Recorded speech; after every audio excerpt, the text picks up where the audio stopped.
Se você gosta de vinho chileno e gosta de história, com certeza vai adorar este vinho. Ele é produzido através do estilo de vinho mais antigo do Chile, o pipenho.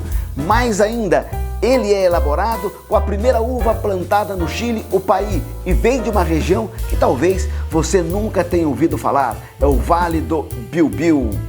Neste vídeo eu vou degustar e analisar este pipenho da uva Paí, produzido pelo projeto Tinta de Rulo. E eu adianto para você, é um vinho produzido através de vinhas velhas. As videiras têm 70, 80, 90, até 100 anos de idade. Vinho de videira velha é melhor? Eu vou explicar nesse vídeo. Ele é um vinho natural, orgânico e vegano. Cuidado, nem todo vinho é vegano.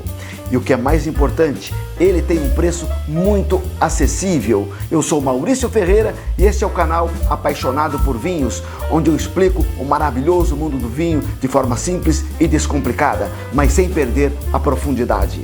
A nossa história começa com o descobrimento da América pelos espanhóis.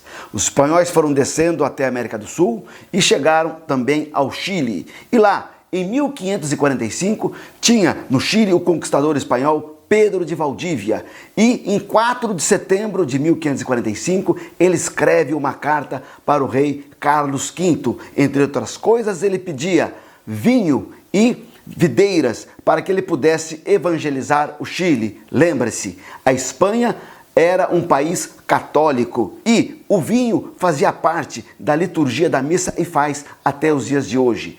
3 anos depois, chegaram as primeiras videiras e foram plantadas lá no Vale Central. E aí foram descendo para o sul, até que chegaram em 1548 em Concepción. Hoje, Concepción é a capital de Biobío. Então, em 1558, já se começou a plantar uvas lá em Biobío. Podemos afirmar, sem ter medo de errar, que o Vale do Biobío efetivamente colaborou para o nascimento da viticultura no Chile. Mas onde fica esse Vale do Biobío? Vou resumir a posição dos vales, vou até pular alguns. Mas próximo ao Chile você tem o Vale Central. Um pouco mais abaixo tem o Vale do Maule, que talvez você também conheça. Abaixo do Maule você tem o Vale de Itata, que talvez você não conheça. Abaixo de Itata é o Vale de Biobío. E mais ao sul ainda, no extremo sul do Chile, o Vale de Malleco. Biobío sempre foi desprezado pelas grandes vinícolas lá do Vale Central. Por quê? Consideravam que toda a região estava dominada por castas rústicas e antigas, que foram aquelas trazidas pelos missionários espanhóis. Estão lá até hoje. E ainda, hoje em dia, aconteceu algo muito interessante. As grandes vinícolas estão redescobrindo o Biobío. Por quê? Tem um clima um pouco mais ameno que o Vale Central, estamos num período de aquecimento global e é um pouco mais úmido. E esta região se demonstrou muito propícia para o plantio de castas como a Chardonnay e a Pinot Noir e também uvas brancas aromáticas como a Sauvignon Blanc. Você está curioso, eu tenho certeza. Quais foram as primeiras uvas levadas pelos missionários espanhóis para o Chile na segunda metade do século XVI? Não foram muitas, e o critério para escolha foram pelo menos 2. O primeiro é que fossem castas resistentes, pois não sabiam o clima e o solo que eles iam encontrar. O segundo, que fossem castas que produzissem um vinho que pudessem durar por pelo menos 1 ano até a safra seguinte, e assim atender a liturgia da missa e, é claro, atender o gosto dos espanhóis por um bom vinho. A primeira casta era chamada de Listán Prieto, mas lá no Chile ela recebeu o nome de Paí. Escreve-se país, mas a pronúncia é praticamente com um S mudo. E é exatamente com a uva Paí, a primeira uva do Chile, que é feito este nosso vinho. E é interessante, essa uva se tornou tradicional, uma verdadeira cultura para os agricultores de todo o Chile, principalmente desta região de Biobío, porque todo agricultor tinha uma pequena videira plantada e também tinha no porão da sua casa uma pequena adega onde fazia o seu vinho. E esse vinho passou a ser chamado de pipenho. Eu vou explicar para você da onde vem esse nome. Esse estilo de vinho recebeu o nome pipenho em razão de um motivo muito claro. Eles não tinham onde guardar o vinho depois de produzido e eles começaram a usar um tipo de barrica muito conhecida pelos espanhóis que tem o formato de uma pipa. E aí o vinho da pipa virou vinho pipenho. Importante, Essas pipas eram construídas, eram elaboradas através da madeira Rauli. Madeira Rauli é nativa do Chile, para nós é uma madeira exótica, mas a Rauli passou a ser até parte do patrimônio cultural e artístico do Chile, em razão dos grandes trabalhos de artesanato feito com essa madeira. Assim, o nosso vinho passava pela pipa e ficou chamado de pipenho, mas com a introdução da moderna viticultura no Chile, lá por 1850, em que surgiram as grandes vinícolas, como por exemplo a Santa Rita, surgiu também a Conchitoro, e a ideia desses produtores era transformar o Chile numa nova França, e trouxeram para o Chile as castas francesas, Cabernet Sauvignon, Merlot, por aí afora, e simplesmente desprezaram essas castas que já estavam lá há séculos, pois consideravam como sendo castas de segunda qualidade. Eles chamavam inclusive de uvas caipiras, castas caipiras ou crioulas ou criollas, mais ou menos na língua deles. E aí ficou completamente abandonado tanto a Paí como o estilo de vinho pipenho para as regiões mais pobres, nas mãos apenas dos pequenos produtores que faziam vinho para o consumo próprio, como na região de Biobío. Mas aí fica a pergunta, se o vinho pipenho da uva País foi desprezado, como ele chegou até nós hoje, inclusive num rótulo bonito como esse? Esse rótulo significa que tudo vem do coração. Como isso aconteceu? Eu explico. Em razão do grande nível de modernização e tecnologia que nós chegamos, por volta, isso em todas as áreas da cultura e do conhecimento. Quando foi no ano 2000, começou um movimento em todas as áreas de cultura, de retorno às origens. E isso não foi diferente com o vinho. Aí passou-se a redescobrir o vinho natural e o vinho orgânico, que são aqueles vinhos que têm a mínima intervenção no vinhedo, por exemplo, sem agrotóxico. E ainda lá na produção do vinho, sem qualquer adição de aditivo, pois a lei permite, na maioria dos países, acrescentar aditivos para corrigir o vinho, para deixar ele melhorzinho. No passado não existia nada disso. E é exatamente desta forma que o vinho pipenho é produzido. Eu vou explicar com mais detalhes agora. E por isso ele foi redescoberto. Ele, de patinho feio, se tornou um vinho preferido e buscado pelos xenófilos mais descolados, por aqueles apaixonados por vinhos que querem redescobrir exatamente como era o vinho feito antigamente, exatamente como esse caso do nosso pipenho Paí, que eu vou explicar agora. E afinal, como surgiu o nosso vinho pipenho? Ele surgiu através de 3 amigos, salvo engano, todos agrônomos, que decidiram produzir vinho no estilo antigo no Vale do Biobío e ficaram maravilhados, pois encontraram no Vale do Biobío videiras quase centenárias, 70, 80, 90, 100 anos. Essas videiras eram dedicadas apenas a produzir uvas para a produção de vinho próprio, dos próprios agricultores. E eles convenceram esses agricultores a produzir essas uvas para eles, da forma como os ancestrais faziam, sem qualquer agrotóxico ou qualquer química, de maneira que são vinhedos totalmente orgânicos. Essa concepção, essa ideia de vinhedo orgânico lá em Biobío está tão arraigada e tradicional que eles nem se preocuparam em fazer a certificação de orgânico, mas é sim vinho orgânico. E passaram depois a produzir esse vinho também com a mínima intervenção e por isso também é um vinho natural, que eu vou explicar daqui a pouco. O que é interessante, embora lá no Biobío tenha um pouco mais de umidade que no Vale Central, também é uma região seca. E há épocas do ano ou há safras que praticamente há uma seca terrível. Mas lá eles não usam irrigação, porque os ancestrais também não usavam irrigação. É o sistema sequeiro, muito famoso ali no Biobío e um pouco mais acima no Vale de Itata. Com isto, essas videiras, que são quase centenárias, são obrigadas a aprofundar as suas raízes. Raízes profundas, elas retiram do solo mais minerais e outras substâncias que vão interferir positivamente na qualidade do nosso vinho. E a pergunta, por que vinha velha, em tese, produz vinho melhor? Eu explico agora. Uma vinha velha está cansada e aí ela produz menos cachos de uva por cada pé. Ora, se eu tenho menos cachos de uva por pé, essas uvas ficam mais concentradas. E uvas mais concentradas, em princípio, geram vinhos muito melhores. Os 3 amigos batizaram o projeto de Tinto de Rulo e este passou a ser o nome dos seus vinhos, Tinto de Rulo, como está escrito aqui. É interessante, como é feito o nosso pipenho da uva Paí? Obviamente, Toda a vindima é manual, sem a intervenção de máquina. As uvas são colhidas e depois elas são desengaçadas uma a uma manualmente, na mão, no dedo, colocadas em lagar de madeira, madeira Rauli, aquela madeira exótica para nós, mas que é nativa do Chile, como faziam os ancestrais séculos atrás. E outra parte vai em barros, ou melhor, vai em potes de barros enormes.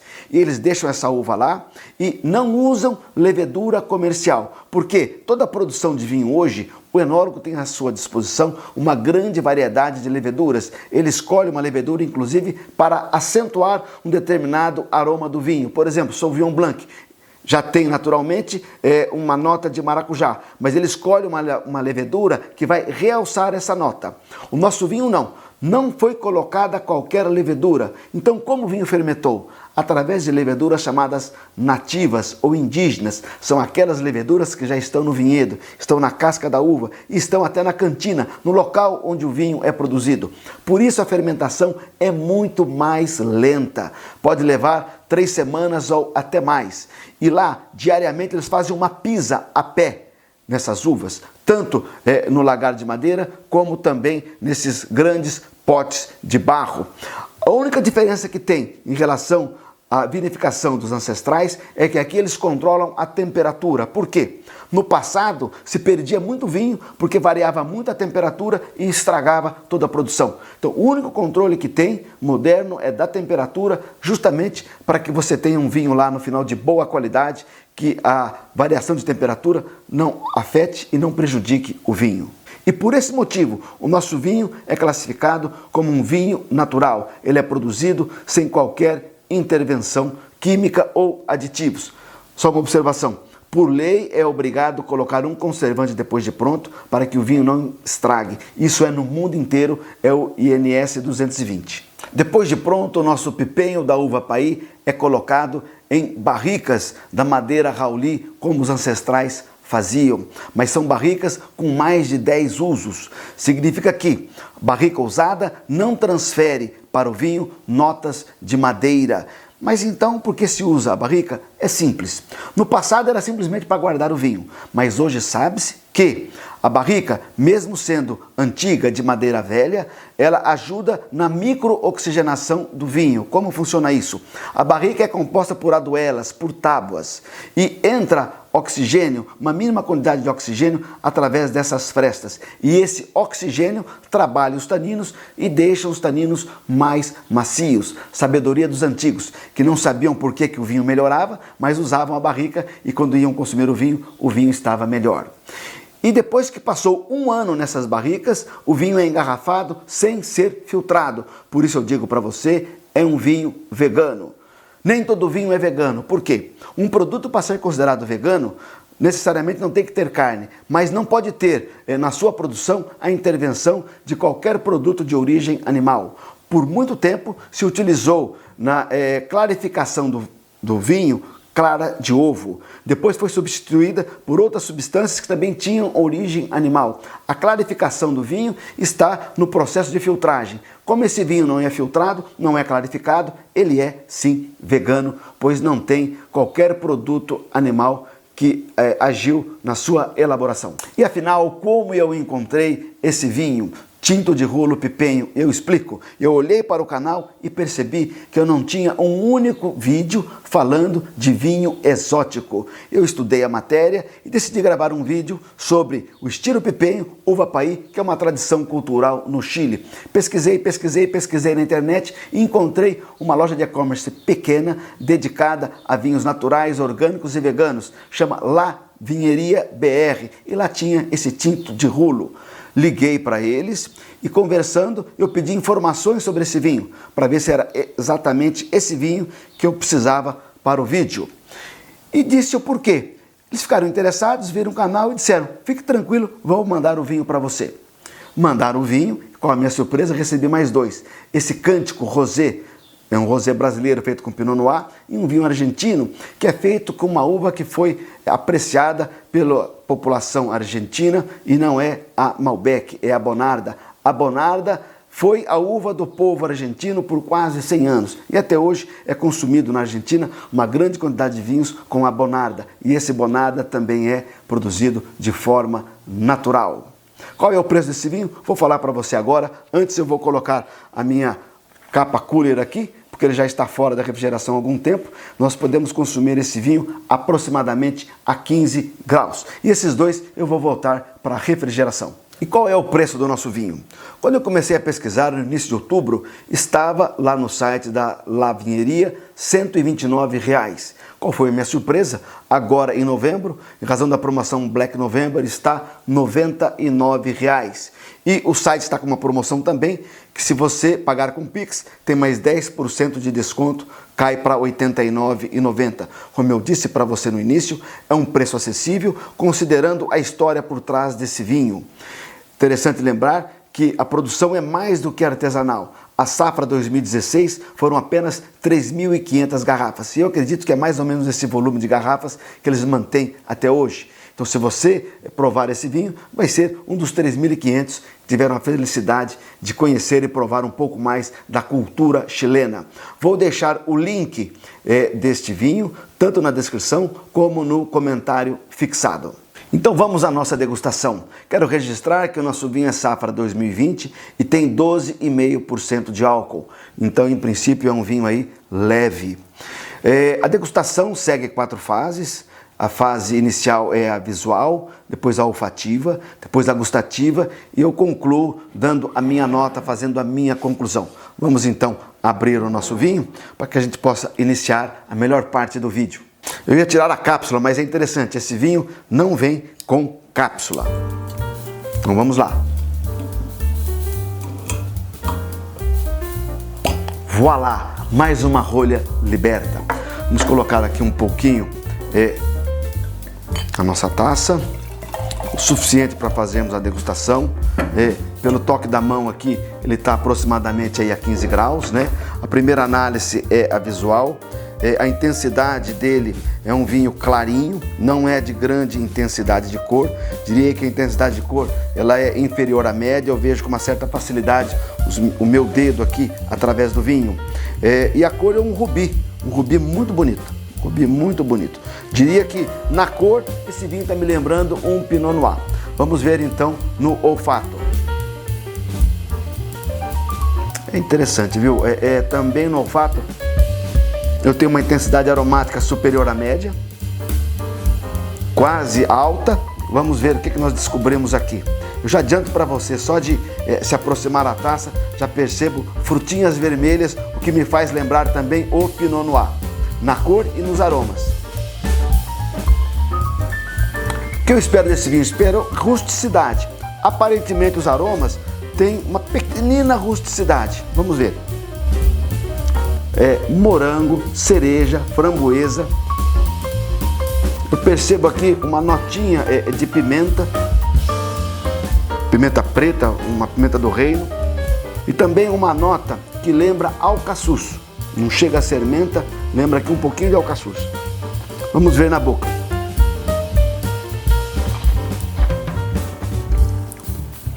O primeiro é para limpar o palato.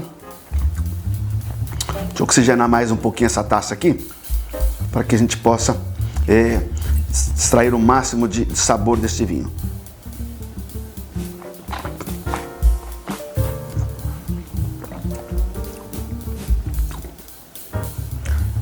É um vinho seco. Vou abaixar aqui para ver a intensidade da acidez. Acidez alta para um vinho tinto, a semelhança do Pinot Noir. Os taninos são taninos mais potentes que um Pinot Noir. Os taninos estão presentes, mas muito bem trabalhados, macios. Enche toda essa parte superior da gengiva, enche o céu da boca. Você percebe esse tanino. Não é uma adstringência alta, porque, como eu disse, é um tanino macio e muito bem trabalhado. O álcool de 12,5% está perfeitamente integrado, ele não esquenta. Ele deve ser servido a uma temperatura realmente de 15 graus. Se é um pouquinho mais fresco também pode. Você não pode servir muito gelado, porque você vai realçar os taninos. O detalhe está que toda a fruta que eu percebi no nariz, eu encontro também na boca. Mas aqui eu tenho uma nota de rusticidade que não percebi no nariz, que são notas terrosas. Notas terrosas que deixam o vinho até com uma certa elegância. Vamos ver a pimentinha negra se aparece. Aparece. Ela tem uma nota terrosa com uma certa picância, que um pequenino toque vegetal também no fundo. Então, neste vinho eu tenho toda a rusticidade de um vinho feito pelo método natural, ancestral, pipenho. Quanto ao final, é um final superior a médio, final quase longo. Eu diria que me surpreendeu o final, eu esperava menos em termos de final. E vamos ver o que a gente pode falar desse vinho em termos de guarda. Pela sua alta acidez, pelos taninos, eu diria que ele pode ser guardado tranquilamente aí até 8, 10 anos. Então, é 2020 até 2027, até 2030, ele vai conseguir evoluir e você vai ter uma boa experiência se tiver paciência para guardar esse vinho. A guarda é possível em razão da sua alta acidez e grande concentração de fruta que ele tem. E aí, afinal de contas, nosso tinto de rulo, pipenho, será que ele é bom? Ele é bom. Pelo preço, R$ 89,00, pelo Pix ou R$ 99,00, tudo aquilo que ele entrega, essa acidez, essas frutas e essa característica terrosa, né? É interessante, os grandes Pinot Noirs lá da França também têm essa característica terrosa. Obviamente, não estou comparando esse vinho com um Gevet de Chambertin, longe disso. Mas lembra, eu acho que por esse valor você vai ter uma rica experiência de uma tradição chilena, de um vinho muito bem feito, que vai entregar para você muito mais do que você está pagando. Qual a melhor sugestão de harmonização para o nosso pipenho tinto de rulo? Na harmonização, nós consideramos vários aspectos. Um deles é a intensidade de sabor do vinho e do prato. Este é um vinho com sabor até intenso em razão da sua rusticidade. Assim, eu creio que ele é um bom acompanhamento, por exemplo, para salames e para linguiça, inclusive calabresa. Enfim, para charcutaria em geral. É um vinho tinto, vai bem com carne bovina e também com carne suína, pois não é um vinho muito pesado. Ele, apesar de rústico, ele não deixa de ter uma certa sutileza, uma certa delicadeza. Aí vai bem também com carne suína. Interessante, você pode temperar a sua carne até com ervas finas, porque ele tem um toque herbáceo. Esse toque herbáceo fará a ponte com as ervas da sua carne. Ele tem notas terrosas, como eu disse. Essas notas terrosas serão uma ótima ponte para um risoto de cogumelo, pois o cogumelo é rico em notas terrosas. Mas o prato que eu vou fazer com certeza é um talharim com molho de tomate e linguiça calabresa. Cuidado, a linguiça calabresa tem muito sal. Eu costumo, nesses casos, fatiar a linguiça, coloco na água, levantou a fervura, eu jogo a água fora, na tentativa de diminuir um pouco o sal da linguiça. E depois, no preparo do molho, eu evito colocar sal no molho e deixo a linguiça fervendo ali um pouco com o próprio molho, para que o molho possa te retirar um pouco esse sal e fique tudo harmonioso. Como amanhã que eu vou fazer o meu talharim com calabresa, como guardar esse vinho? Existe esse instrumento, chama-se Vacuvan ou Vacuvin, é uma rolha de borracha que possui furos aqui e furos aqui. Você coloca ela na garrafa e essa bomba retira o oxigênio. E é o oxigênio, esse clique é exatamente a indicação que você já retirou o oxigênio. A rolha não sai. Olha a pressão que fez, ó. Perceberam? Um vinho fechado assim pode durar na geladeira uma semana ou até mais. Vou deixar também na descrição um link desse dispositivo. Encontrei um até um pouco mais bonitinho, inox. Existem outras marcas, mas a que eu uso, que eu recomendo, é essa marca que é importada, Vacuvin ou Vacufan. Gostou do nosso tinto de rulo? Quer experimentar esse vinho ancestral do Chile? Já disse, vou deixar para você na descrição e no primeiro comentário fixado o link do vídeo, o link do Vacuvan e o link também dessa capa cooler. Se você adquirir algum desses produtos, o canal ganha uma pequenina porcentagem. O preço é o mesmo, mas você ajuda também o canal. Gostou desse vídeo? Então eu peço para você, inscreva-se no canal e ative o sininho. E é importante, se você realmente gosta do canal e quer colaborar, quer financiar o canal, você pode adquirir um Valeu Demais. É uma compra segura, feita com cartão de crédito a partir de R$2. 70% disso vem para o canal e será de grande valia na produção dos vídeos futuros. O seu like é muito importante para mim. O seu like é uma indicação que você está gostando do vídeo, que eu estou no caminho certo. Essa indicação também vai para o YouTube. Aí o YouTube passa a mostrar esse vídeo para outras pessoas que têm um perfil semelhante ao seu. É sempre mesmo uma satisfação ter a sua companhia, principalmente até o final do vídeo. Saúde para você, um forte abraço e até o próximo vídeo.